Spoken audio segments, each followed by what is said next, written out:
সিরাজগঞ্জের উল্লাপাড়া পৌরসভায় দীর্ঘ ২৮ বছরেও নির্মিত হয়নি কোনো কসাইখানা।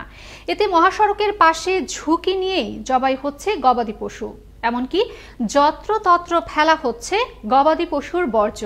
স্থানীয়রা বলছেন এর পেছনে দায় রয়েছে পৌর কর্তৃপক্ষের উদাসীনতার।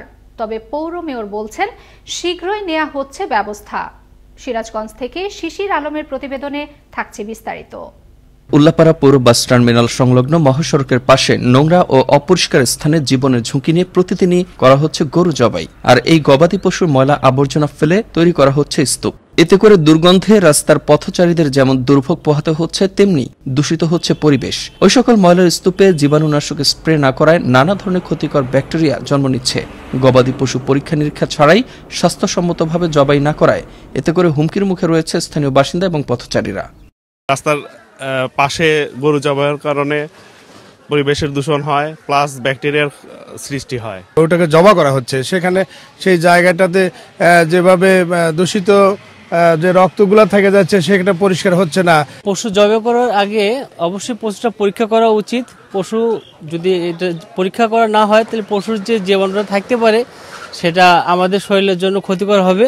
এখন যে করোনা মহামারী, এটাতে এক ধরনের ব্যাকটেরিয়া ছড়ানো, যেটা থেকে সচেতনতার অভাব এটা আমাদের সমাজে। আর পরিপূর্ণ এটার জন্য কোথাও জায়গা নাই বিধায় আমরা দেখতে পাই যে আশেপাশে এভাবে অনেক জায়গাতেই এই সিস্টেমগুলো করা হয়।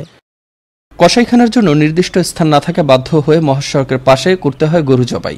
বিশেষ করে শীতকালে প্রচন্ড কুয়াশা পড়ায় দুর্ঘটনার শিকার হতে হচ্ছে। এছাড়া বেশ কিছুদিন আগে একজন নিহতের ঘটনাও ঘটে। আর পৌর কর্তৃপক্ষের উদাসীনতার কারণে হচ্ছে এমনটা, ঠিক একথাই জানালেন ভুক্তভোগীরা।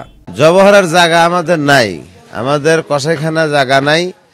আমরা বহুদিন বলছি, পৌরসভায় যা বলছি তারা বলছে যে জায়গা এখন দেব, কিন্তু কোনে দিবি সেই জায়গার কোনো ঠিকানা নাই। আমরা কসাইখানা পৌরসভা চা অর্ধ হয়ে গেছি, এখন বাধ্য রাস্তা জবা লাগে। আমাদের কসাইখানার দরকার। আমরা গরু রাস্তার উপরে গরু জবা করি, তো খুব সমস্যায় আমরা আছি। এসব বর্জ্য থেকে বিভিন্ন ধরনের সংক্রমিত রোগ অতি সহজে মানবদেহে ছড়িয়ে পড়তে পারে বলে জানালেন এ চিকিৎসক। বর্জ্য, গোবর, রক্ত বা অন্যান্য যে আবর্জনাগুলো ওমনি যদি ফেলে যায় তাহলে হবে কি এখান থেকে পরিবেশে ছড়ায় যাবে। এগুলো আমাদের শরীরে প্রবেশ করতেই পারে এবং প্রবেশ করলে মানুষের পেটের পীড়া অথবা বুকের সমস্যা, ফুসফুসের ইনফেকশন, নানান কারণে নানান রকমের এরকম সমস্যা হতে পারে। জনদুর্ভোগ লাঘব করতে প্রকল্প অনুমোদনের মাধ্যমে খুব শিগগিরই তা বাস্তবায়ন করা হবে বলে জানালেন এই জনপ্রতিনিধি।